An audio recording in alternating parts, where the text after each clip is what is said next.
Jadi saya khutbah Jumat. Selesai saya khutbah Jumat, datanglah bapak-bapak menangis. Ada apa, Pak? Saya tenangkan dulu. Setelah tenang, apa masalahnya? Istri saya berselingkuh sama kepala dinas. Gara-gara sering pergi keluar kota. Kalau ku tanya, kata dia udah macam ayahku udah. Bapak itu pun katanya udah macam anakku. Berawal, tua kali udah. Berawal dari macam, berakhir dengan macam-macam. Nah itulah, ini pelajaran jangan sampai menganggap udah macam ayahku, udah macam abangku, udah macam adikku ya. Banyak orang ini menganggap masalah sholat, aku ikut Allah. Masalah puasa, aku ikut Allah. Tapi masalah pergaulan ini, aku lebih tahu daripada Allah. Nah, ini studi kasus. Saya tidak menjawab ada di dalam kitab. Nah, true story, kisah nyata. Pak Ustadz, ini udah berselingkuh 2 tahun. Terus gimana?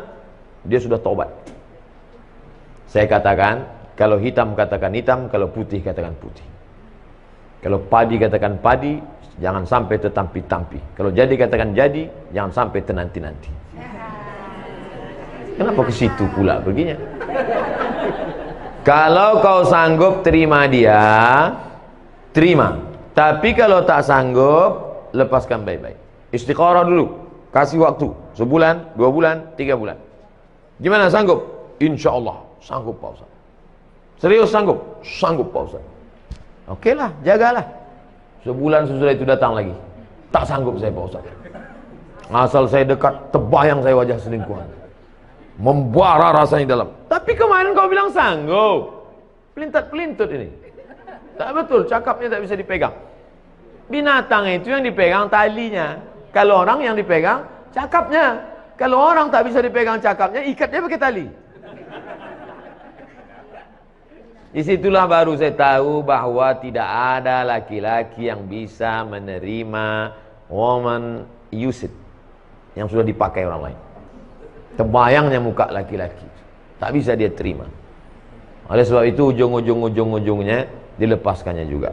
Maka jangan pernah terjerumus dalam jaga diri baik-baik. Karena tak ada laki-laki ini yang bisa.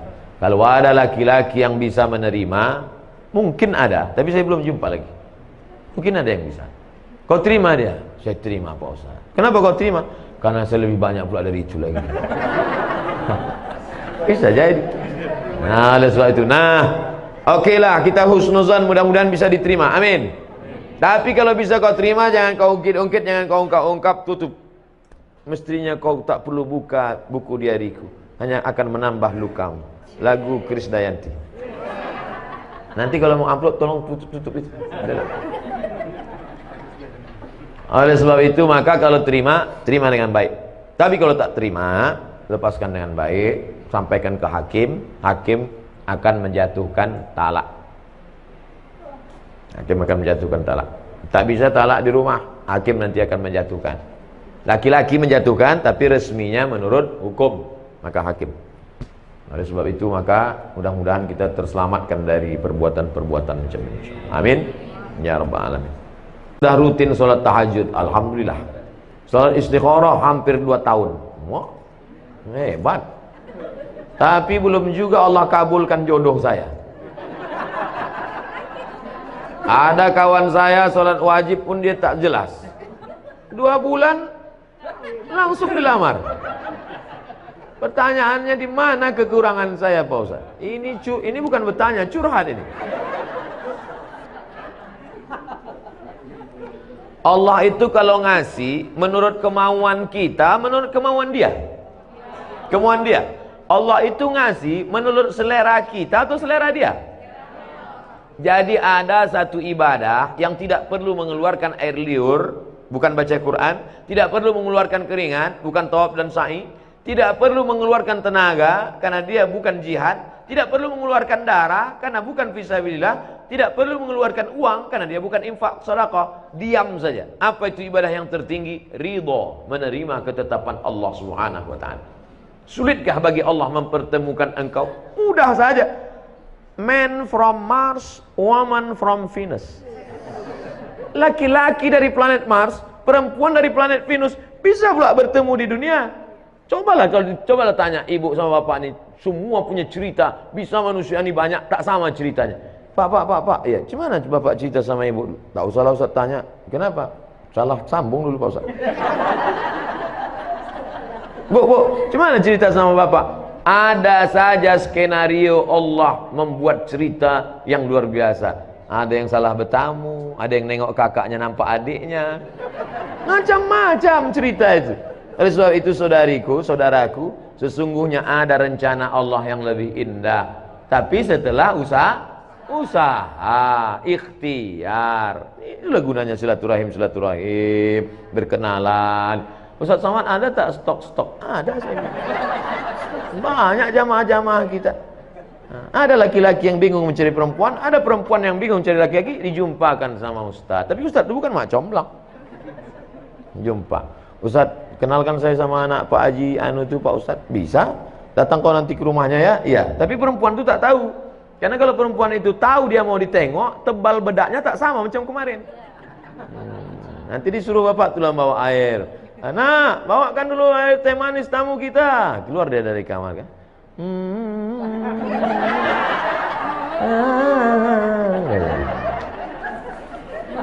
Insya Allah Allah akan pertemukan, tapi dengan syarat sabri wassalah, banyak-banyak sabar dan salat. Apakah rezeki itu diatur Allah? Ya. Apakah umur itu diatur Allah? Ya. Apakah mati itu diatur Allah? Ya. Mungkinkah ada orang lain intervensi di luar pengaturan Allah? Tidak. Lalu kenapa risau? Itu bukan pertanyaan saya, itu pertanyaan Ibrahim bin Adham tentang orang yang ragu, risau. Ditanya Ibrahim bin Adham, apakah rezeki diatur Allah? Betul. Apakah umur diatur Allah? Iya.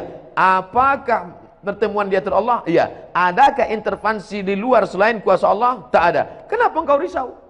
Iya juga ya. Apakah salat yang ditinggalkan saat haid mesti diqadha? Hadisnya riwayat Aisyah. Kunna nu'maru biqadha'is shaum wa lam nu'mar biqadha'is shalah. Kami disuruh mengganti puasa tapi tak disuruh mengganti salat. Kunna di situ kami. Kami yang ngomong Aisyah. Kalau Aisyah ngomong kami, laki-laki apa perempuan? Kami perempuan disuruh mengqadha puasa. Adapun sholat yang tinggal ketika dalam masa menstruasi tidak diqadha, tak diganti. Saya selalu bangun sholat tahajud tapi seringkali tertidur di tengah sholat sehingga lupa rakaat ataupun bacaan. Tapi saya selalu berusaha untuk bangun Pak Ustaz. Apakah sholat saya diterima Allah Subhanahu wa taala? Orang yang wajib sholat itu baligh berakal. Ada yang baligh tapi tak berakal. Maka ini termasuk tak berakal. Karena akalnya hilang. Orang yang akal hilang itu tiga. Anin naim hatta yastayqiz, orang tidur sampai bangun. Anis sabi hatta yahtalim, anak kecil sampai akil baligh. Anil majnun hatta yafiq, orang gila sampai sembuh. Jadi waktu mau cuci muka wuduk itu, cuci bersih-bersih, gosok-gosok kepala ini, ayatnya jangan terlalu panjang. Udah tahu ngantuk berat, dibaca pula Yasin. Tidurlah. Baca qul huwallah, inna a'taina wal asri. Nah itu. Tapi kalau qul huwallah pun tertidur juga, ini parah betul ini. Orang yang cepat, orang yang banyak tidur itu dua kemungkinan. Pertama, kurang gizi. Kedua, diganggu setan. Oleh sebab itu baca-baca banyak auzubillahi samil alim minasyaitonir rajim, auzubikalimatillahit tammati min kulli syaitani wa hamati wa min kulli ainil lammah. Untuk gizi banyak-banyak makan minyak ikan. Banyak-banyak minum madu.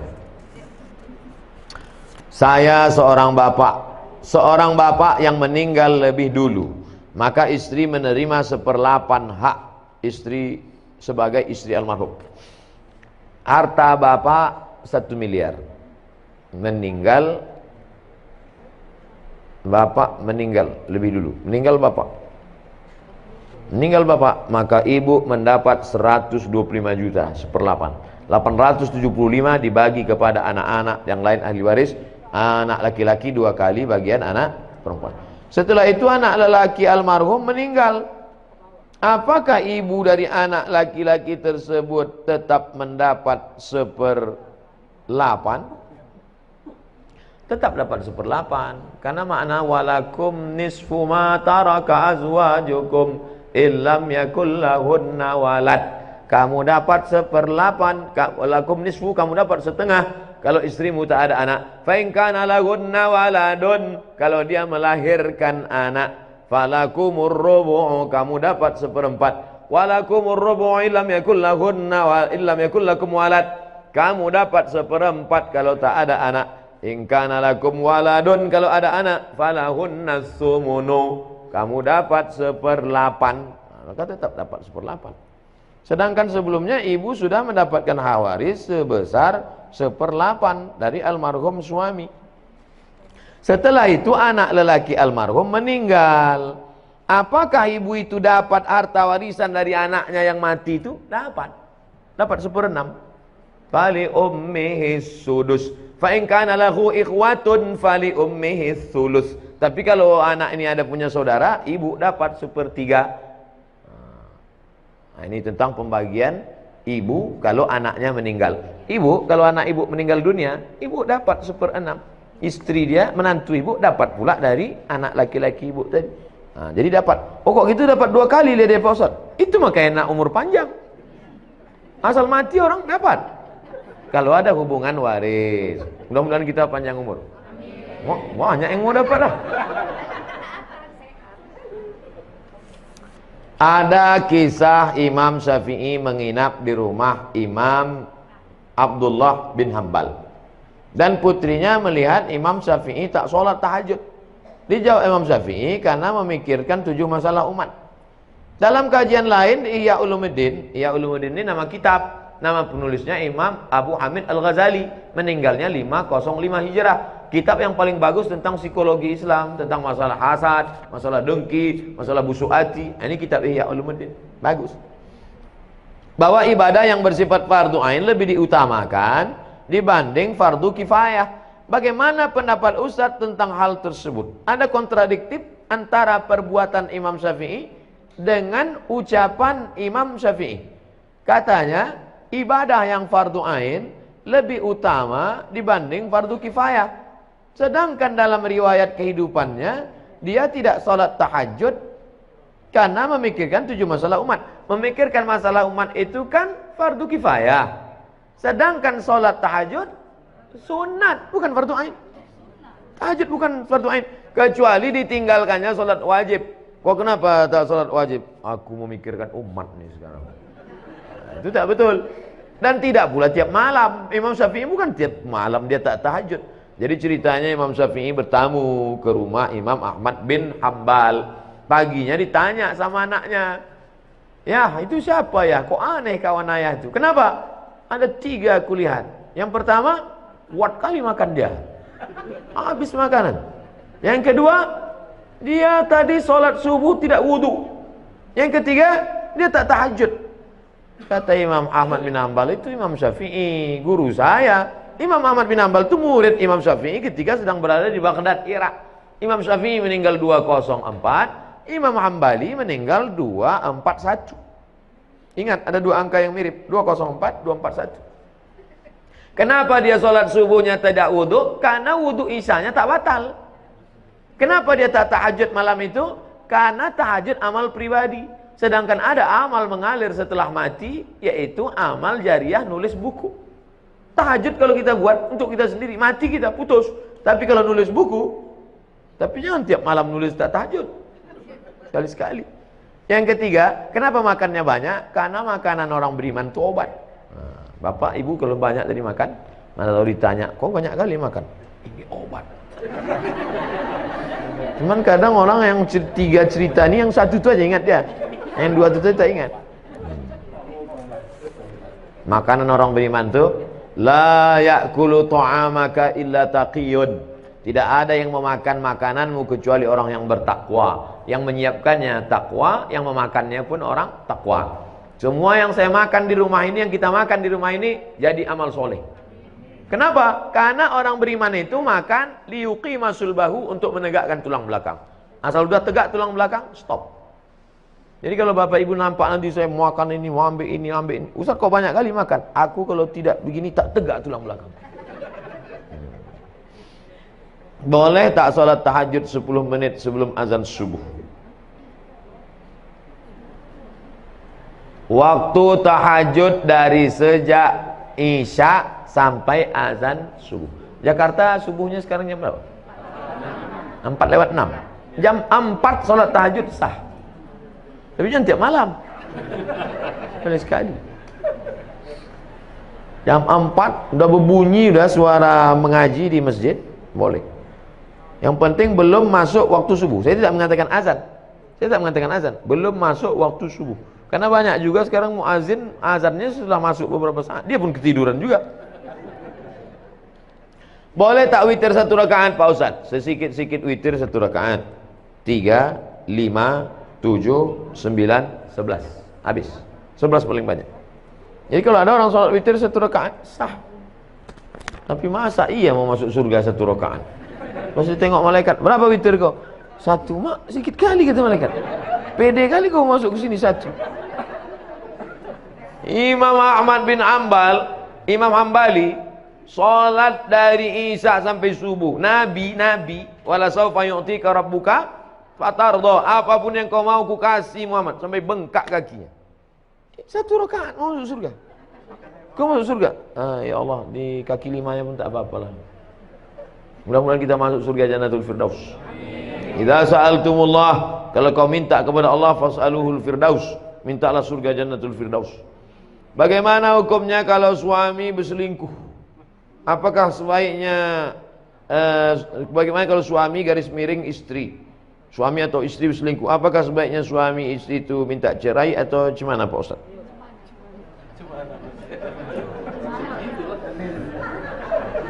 Jadi saya khutbah Jumat.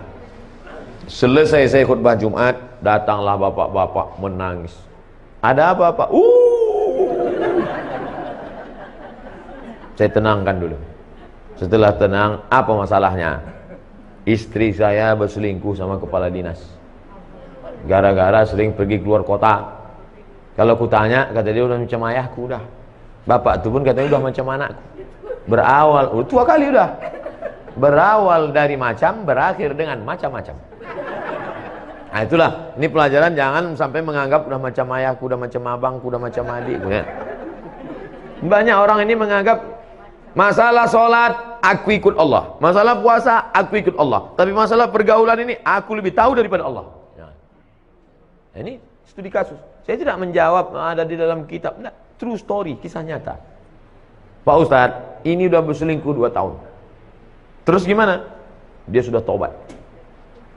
Saya katakan, kalau hitam katakan hitam, kalau putih katakan putih. Kalau padi katakan padi, jangan sampai tetampi-tampi. Kalau jadi katakan jadi, jangan sampai tenanti-nanti. Kenapa ke situ pula perginya? Kalau kau sanggup terima dia, terima. Tapi kalau tak sanggup, lepaskan baik-baik. Istikharah dulu. Kasih waktu. Sebulan, 2 bulan, 3 bulan. Gimana sanggup? Insya Allah sanggup Pak Ustaz. Serius sanggup? Sanggup Pak Ustaz. Oke lah, jagalah. Sebulan sesudah itu datang lagi. Tak sanggup saya Pak Ustaz. Asal saya dekat, terbayang saya wajah selingkuhan. Membara rasanya dalam. Tapi kemarin kau bilang sanggup. Pelintat-pelintut ini. Tak betul, cakapnya tak bisa dipegang. Binatang itu yang dipegang talinya. Kalau orang yang dipegang cakapnya. Kalau orang tak bisa dipegang cakapnya, ikat dia pakai tali. Disitulah baru saya tahu bahwa tidak ada laki-laki yang bisa menerima woman used yang sudah dipakai orang lain. Terbayangnya muka laki-laki, tak bisa dia terima. Oleh sebab itu ujung-ujungnya dilepaskannya juga. Maka jangan pernah terjerumus dalam jaga diri baik-baik. Karena tak ada laki-laki yang bisa. Kalau ada laki-laki yang bisa menerima, mungkin ada, tapi saya belum jumpa lagi. Mungkin ada yang bisa. Kau terima dia? Saya terima Pak Ustaz. Kenapa kau terima? Karena saya lebih banyak pula dari itu lagi. Bisa jadi. Nah, oleh sebab itu. Okeylah, kita husnuzan, mudah-mudahan bisa diterima. Amin. Tapi kalau bisa kau terima, jangan kau ungkit-ungkit, jangan kau ungkap-ungkap, tutup. Mestinya kau tak perlu buka buku diariku, hanya akan menambah lukamu. lagu Krisdayanti. Nanti kalau mau upload tolong tutup itu. Oleh sebab itu maka kalau terima dengan baik. Tapi kalau tak terima, lepaskan dengan baik, sampaikan ke hakim. Hakim akan menjatuhkan talak. Hakim akan menjatuhkan talak. Tak bisa talak di rumah, hakim nanti akan menjatuhkan. Laki-laki menjatuhkan, tapi resminya menurut hukum, maka hakim. Oleh sebab itu maka mudah-mudahan kita terselamatkan dari perbuatan-perbuatan macam ini. Amin. Ya Rabbal Alamin.